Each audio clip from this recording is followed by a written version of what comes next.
I'd like to start by thanking the fans. Student section. It was a tremendous environment for college football tonight.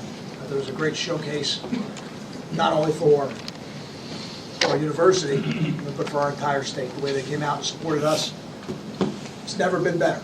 As good as any environment we've had here, it's certainly in the 8 years I've been here.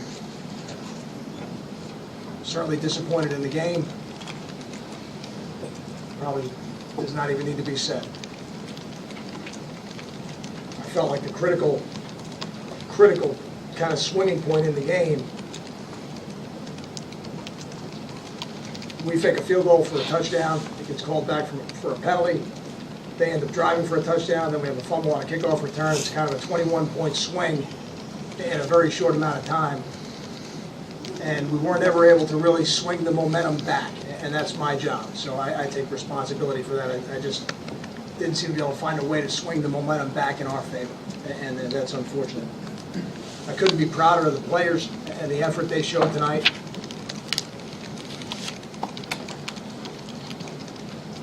And we made some tremendous plays on offense, big plays, which, you know, when you look at the end of the game, you see the time of possession skewed in a tremendous way. But I think the reality is this. They have a tremendous playmaker at the quarterback position. And at the end of the game, and even during the game, he made some great plays, and we just weren't able to match him in the end. And they were just a little bit better than we were today. Congratulations to Coach Strong. They've got an excellent football team. And going forward now, we'll wait till Sunday and find out what bowl game we're playing in and who the opponent is. And be proud of a football team that won 9 games and won a share of the Big East title for the first time in the history of this university. Questions? On the fake field goal, did you see the guy downfield or anything? I did not. Final interception for Gary, was it miscommunication? I have to look at it on film and talk to Dave and Rob and see if it was a route that got broken off earlier than it should have, or Gary misreading the throw. I'm not sure which one it is just yet. This was a squandered opportunity. You're up 14-3. You got the ball in the second half to start the second half. You had control of the game.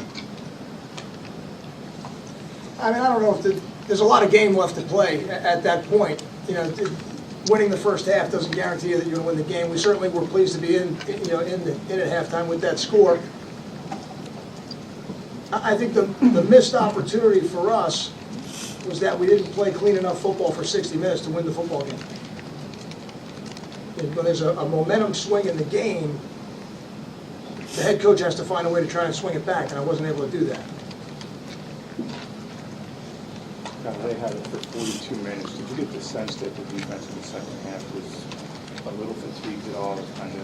I really didn't, because to me, when you have a fatigued defense, usually that shows itself with your inability to stop the run.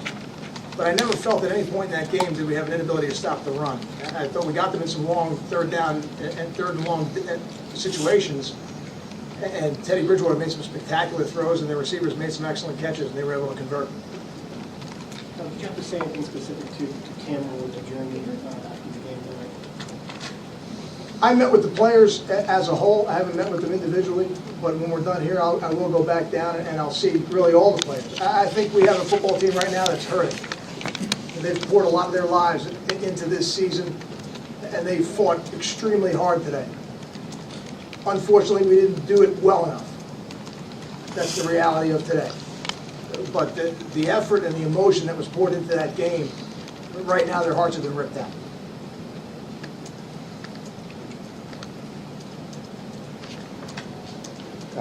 Offensively, you had the 2 big touchdowns. But other than that, what did you see on why things couldn't get going more consistently? I feel like at times during the game we ran the ball well, but you're right. You know, the two big play touchdowns, through the passing game, we didn't have a lot of plays in the first half. And when you don't have a lot of plays, you never seem to be in a great rhythm. And then in the second half, we started poor field position. You know, we fielded the kickoff, you know, start the second half, I think on the 9-yard line. That was where that drive started. And then the next drive, we moved the ball pretty good. Like I said, we started on the -30, 6 plays, we're down here, you know, run the fake field goal, we're in decent shape. And then all of a sudden, the next time we get the ball back, we're behind, so a completely different type of game. So the game lacked a little rhythm for us offensively, but I think it was more due to just the lack of plays that we had more than anything else. Coach, how much different of a team is Louisville with Bridgewater, a quarterback, as opposed to the Steiner quarterback? I think anytime you have a great player, he makes your team better. I think it's significant. Even you see some of those throws that he made, I don't know that there's anybody else in our league that can make those throws. Probably the only other quarterback we saw all year that could make those throws would be a kid from Arkansas. Kyle, how long do you kind of let the players kind of sit through this one before kind of looking ahead to the bowl game and proceed forward? And we're going to get back together on Sunday, and we'll watch the bowl selection show together as a team and find out who our opponent is and what destination we're going to go to. And then at that point, it's time to look at the whole season as a body of work. You know, this one hurts, and it's going to hurt. It's going to hurt. But we're going to get through it as a football team. We're going to move on. We're going to get better.